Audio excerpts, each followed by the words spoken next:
The almighty Prince Vegeta! What's good, people?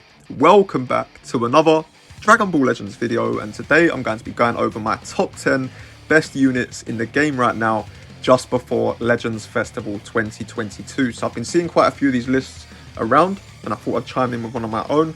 Now, where my list is going to differ from most is I put a lot of stock into individual quality. Meta relevance plays a part as well, obviously, but it's not the be all and end all for me.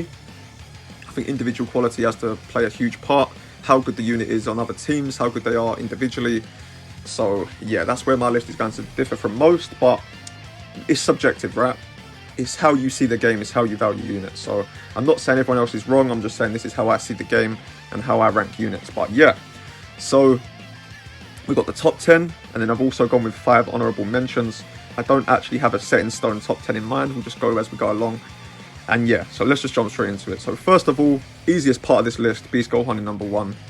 If you don't have Beast Gohan in number 1, I don't know what game you're playing. He literally does everything. He has the most damage, he gets cover nullification constantly, type neutral blue cards that just hit ridiculously. There's no greens really in the meta right now. I mean, there's 2 here in this top 15.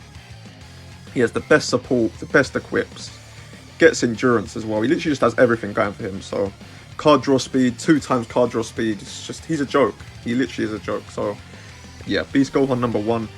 Number 2, I'm actually going to go with Pan.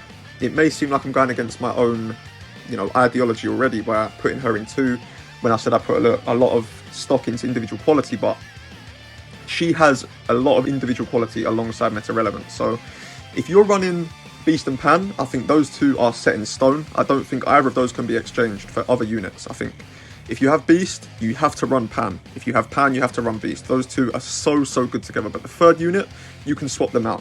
You can use Future Gohan, Broly, Revhon, Trunks, Piccolo.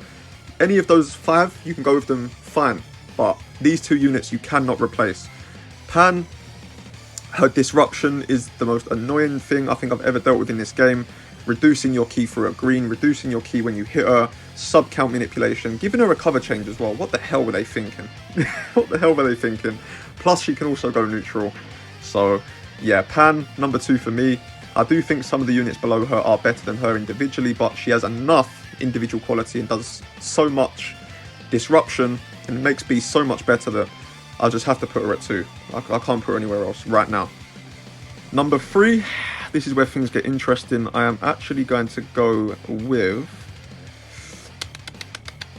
I'm going to go with Broly. So, Broly's still on featured boost, so nothing's really changed. I think he still does his job as well as he did on his release. Tanks very well. Obviously has his gauge, which is great for disruption. Has the 2 cover changes. If Beast Gohan doesn't have his cover null as well, he can cover change a blue card, which could literally save you the game. He gets his Vanishing Gauge back as well. He has crazy card draw speed, crazy key recovery. If you build him defensively, he's not going to do the most damage, but you can build up his ultimate damage and his blue card as well to hit pretty hard. He gets a feint on his ult as well. So I think Broly is still pretty comfortably the 3rd best unit in the game for me. Even though you might not see him as much as Future Gohan, I think he's just the better option personally, but each to their own. Some people value the endurance more and the cover change that Future Gohan has constantly throughout the match. But I just think Broly, he offers so much, and I'm going to go with Broly in number 3. In number 4, I know most of you are thinking, okay, he's going to go with Future Gohan now. No, I'm not. I'm going to go with Cooler. I'm going to go with Cooler. Now, I'm seeing some terrible Cooler placements.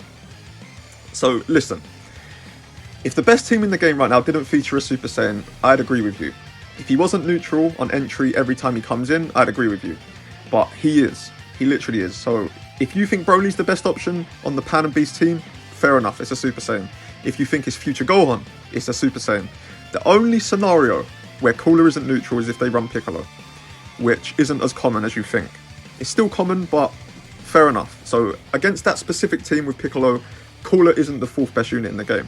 But more often than not, you are facing a Super Saiyan, so he's still as good as he was. Okay, fair enough, he can get one-shot by Beast, but who doesn't in this meta? Like, literally.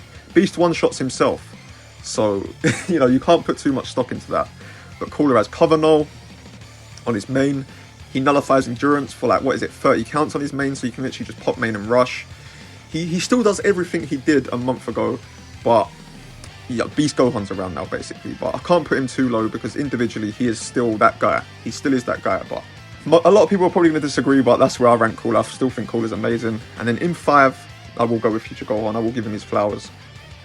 I do hate on him sometimes. I do say that he gets carried by Beast and Pan, but realistically, he wouldn't be anywhere near a top 10 if he didn't play his part. Still does his role really well, considering his age as well. You know, since he got his plat, he tanks a lot better than he did. His damage is okay. You know, it's not outstanding or anything like that, but he can do decent damage, I guess. He goes neutral. Once he loses a team member, he can get Vanish Engage back. His cover change is obviously really annoying. The support as well, the endurance. So Future Gohan, pretty much, you know, we all know what he does by now. And he is on the most popular variation of that team, so got to give him his flowers. But yeah, top 5 for me. I can't believe I'm even putting him in the top 5. I didn't think he'd ever be in the top 5 until he got his Zenkai, but fair enough. Future Gohan 5th. Then 6th, I'm actually going to go for Forku, surprisingly. Now this guy actually doesn't have the best scenario in regards of teams. He's carrying GT so bad. Like, his back is hurting so bad through carrying GT right now. But you can run him on Sun Fam.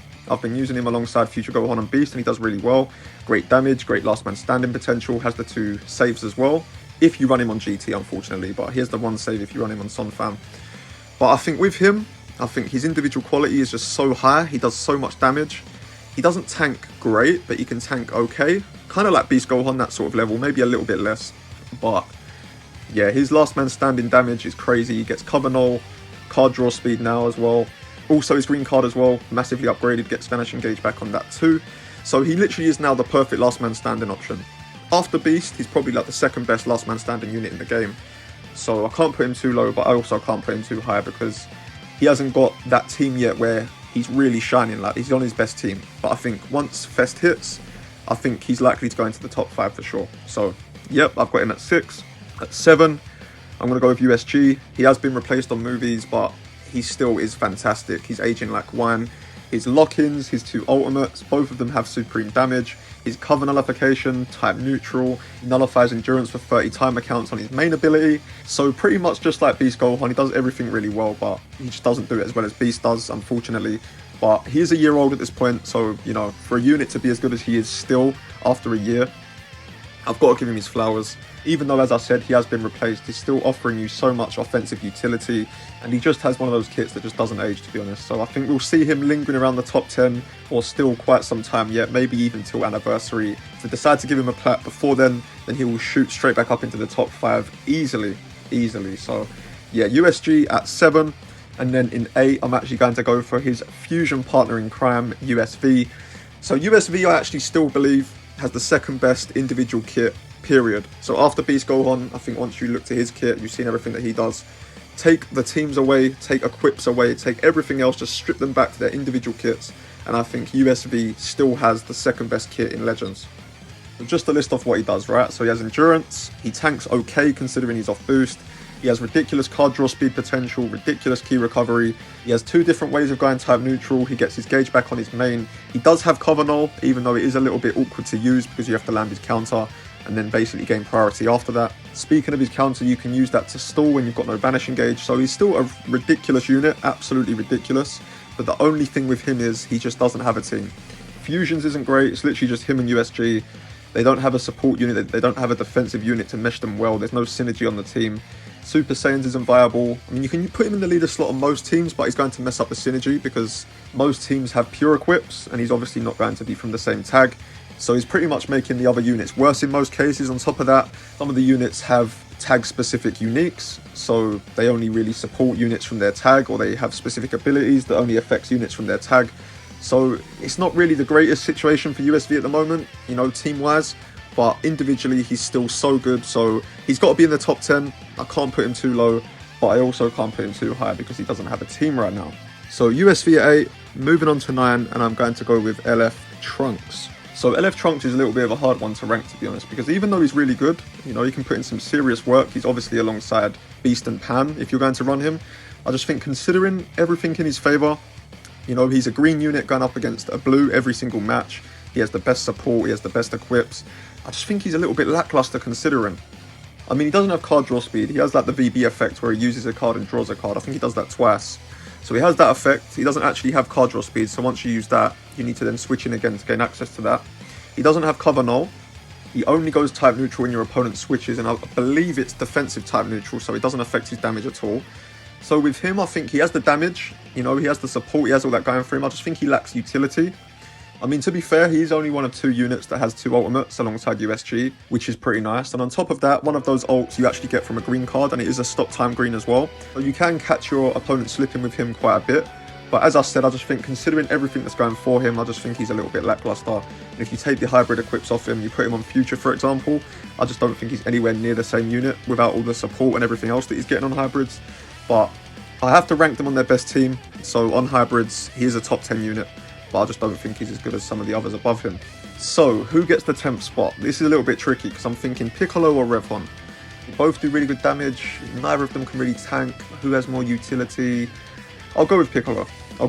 Now, the reason being, the main thing that I can't stand about Piccolo when I'm facing him is his lock-in, for sure. So when he's run with Pan and Beast, because of the sub-count manipulation that they have, they're switching in and out constantly. So what your opponent will do is towards the end of your combo, they'll bring in Piccolo. Then once you finish your combo on him, he locks you in for 3 counts. And because of how often they can switch, if you've got no Vanishing Gauge and you're locked in, they can literally just go into Beast, pop a blue card and you're dead. It happens to me so much and it's so infuriating. But on top of that, he supports the team as well, does really good damage. The only downside to Piccolo is he can't tank for shit. He literally can't tank for shit. He can get one-shotted. You can kill him in one combo with most units in this top 10. So defensively, he's definitely not there. But because of how often that team can switch, he doesn't get caught too much. You can save him a lot of the time. And even if he does die, your opponent's locked in afterwards and he does heal his teammates by 20%. So yeah, Piccolo's really solid. Just makes it into the top 10. So yeah, that is the top 10. And just to finish off with the honourable mentions, in no particular order, because this is basically how they've been organised at the end of the top 10, we've got Droids, LF Cell, Revhon, MUI Goku, and Dragon Fist. So Droids, basically in this exact same predicament as USV. They are fantastic individually, a top 5 unit individually, in my opinion, but they've just literally got no team. And the team that they do have is Strike Future. They're blast based. They want to draw blast cards, they're drawing strike cards. They do need some more support on that team. They need some more blast-based units. Until that happens, I can't see them being in the top 10. We've then got LF Cell, who does really good damage to hybrids, can do really good damage to Beast, to Pan. Future humbles him off a little bit, but the only thing is, he can't tank for shit. Getting his gauge isn't anywhere near as easy as it was because of Pan's key reduction abilities. So he's still good, can definitely still do some great things against hybrids, but the fact that he's not top 10 in a hybrid-dominated meta just goes to show kind of where Cell's at right now. Next we have Revhon, who as I said earlier could have easily been in the top 10, but I just think Piccolo just synergizes that little bit better. I think he just offers a little bit more. Don't get me wrong, Revhon can still do some really good things, and if you had him in your top 10, there's no issue from me. I could see it. I personally just value what Piccolo offers more. Don't get me wrong, the revival's really nice, his damage post-revive is nice. A little bit redundant because of Beast in my opinion. I don't think you need another damage dealer on that team. And obviously his main ability on his first life is pretty nice as well. Apart from that, I do think he is starting to show his age a little bit. His tanking is literally horrific. He can get one shot pre and post-revive, so he's not offering much there. But he can still do his thing offensively, don't get me wrong. But for me, he just narrowly misses out. Next up we have MUI Goku, still very good, but unfortunately he's red. He can't go type neutral, so he's just prone to getting one-shotted by Beast left, right and centre. Pretty much is just as simple as that. He does have a lot of quality still, don't get me wrong. Cover null, hard draw speed, he automatically wins clashes, he's the only unit that can do that. He also has his 2 covers. His gauge, I think, has lost a little bit of its value since the addition of quick attack and dash attack, so I don't think that holds as much weight as it did. But he can still be really good, it's just not his meta right now. I think once Beast Gohan starts to fade away and other types start to come to the forefront a little bit, like yellows, then you might see him get a little bit more play. But as of right now, I just can't put him in the top 10 because Beast just annihilates him. And then finally, we have Dragon Fist Goku. Being green, I think he just gives him a little bit of value anyway. Like literally there's only LF Trunks in the top 10 and he is probably the second best green unit in the game. But the problem with him is, if you want to fill up his gauge, it takes 2 whole combos, and when you're facing Pan, who constantly reduces your ki and doesn't let you do that, it just makes it so difficult for him. And a lot of the time, still doesn't have his gauge filled at the end of the 2 combos, where he gets his cover null, because Pan just doesn't let him. So until he gets a plat, similar to LF Cells, where at the start of the match, he has a specific amount of his gauge already filled, don't think he'll be in the greatest spot. I just think he takes a little bit too long to build up. But if his gauge is full, you've still got his main ability, he can still do some really good things. His ult is pretty much a one-shot on most units in the game. He has card draw speed, his blue card does pretty good damage, his strike and blast do okay damage. They get significantly better once his gauge is popped, but he just takes a little bit too long, doesn't tank the greatest, so he is prone to getting wiped out by that Beast Gohan Blue card that I've spoken about so much in this video, but it's just the way things are. But yeah, that is the top 10 and my 5 honourable mentions. I'm sure a lot of you guys are going to disagree with some of the placements, be sure to let me know down below. But yeah, that is my top 10 list for the best units in Dragon Ball Legends just before Legends Festival 2022. Thank you guys for watching as always. Like, subscribe if you're new, and I will catch you in the next one.